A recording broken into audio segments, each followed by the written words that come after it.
আরে মামা, বাসা রেখে এখানে ঘুমাচ্ছে?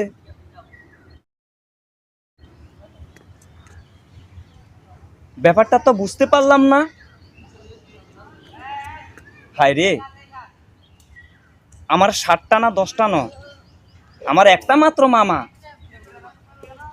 কিছু একটা তো হয়েছে, একটু গিয়ে দেখি।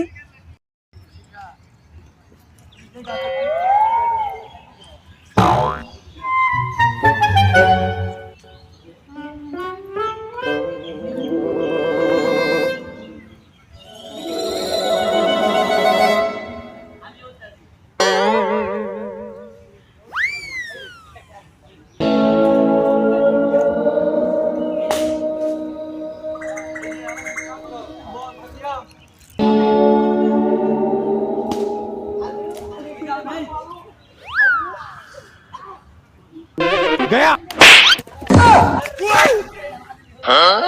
কেডা রে গুন্ডাইয়া গেল। ওই বেড়া, তুই কামটা ঠিক করছস? কেমনটা লাগে গুন্ডার সাথে ডিস্টার্ব? মামা, আপনারা মশা কামড় দিছে, এই জন্য মামা একটা থাপ্পড় দিছি আপনারে। মশাই কামড় দিলে আমার দিছে কামড়, তোর সমস্যাটা কি? আরে মামা, আপনারা মশা কামড় দিছে, আপনি দেখেন না সব দিক দিয়ে আপনার ডেঙ্গু ম্যালেরিয়া মানুষের হয় না? মশা কামড় দিলে এসব রোগ জীবাণু শরীরে হয় না। আমি চাই আমার মামার কোনো ক্ষতি হয়। আচ্ছা মামা, আমি আপনাকে একটা কথা বলতে পারি? ক। আমি আপনাকে যে সময় দেখি তাল গাছের নিচে ঘুমান, খেজুর গাছের নিচে ঘুমান, বট গাছের নিচে ঘুমান, তারপরে নারকেল গাছের নিচে ঘুমান। আচ্ছা মামা, সমস্যা কি? আপনি যেখানে না সেখানে ঘুমান। আরে বেটা, সমস্যা না থাকলে কি আমি এনে ঘুমাই?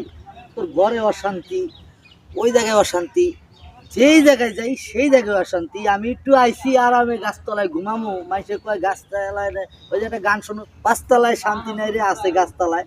তুই এই জায়গায় আমার অশান্তি করে লাইলি ঘুমের ভিতরে। মামা, গাছতলায় সবার জন্য ঘুমানো ঠিক না। আপনার বাসায় আমার মামি আছে না? তোর মামির লগে অশান্তি দিকেই তো আমি এনে গাছতলায় ঘুমাইছি। কি হইছে? মামিকে আপনারা কি করছে? আপনি এই জায়গায় আসে ঘুমান। আপনারা আমি সদরঘাট গাছতলায় ঘুমাই দেখছি, গুলিস্তান গাছতলায় ঘুমান, তারপরে ওই যে পারমগেট গাছতলায় ঘুমান। জানি না মামা, আজকে দেখছি এখানে গাছতলায় ঘুমান। আপনারা মশা কামড় দিছে। হ্যাঁ রে, মশারের ভিতর ঘুমান তো, আপনি জানেন না মশার ওষুধ মশারি। হ্যাঁ আচ্ছা মামা, কথা বলবো আপনার মামির সাথে কি আপনার কিছু হয়েছে? না হইলে কি আমি গাছতলায় বহি? ঠিক আছে মামা, এভাবে চলবে। ওকে।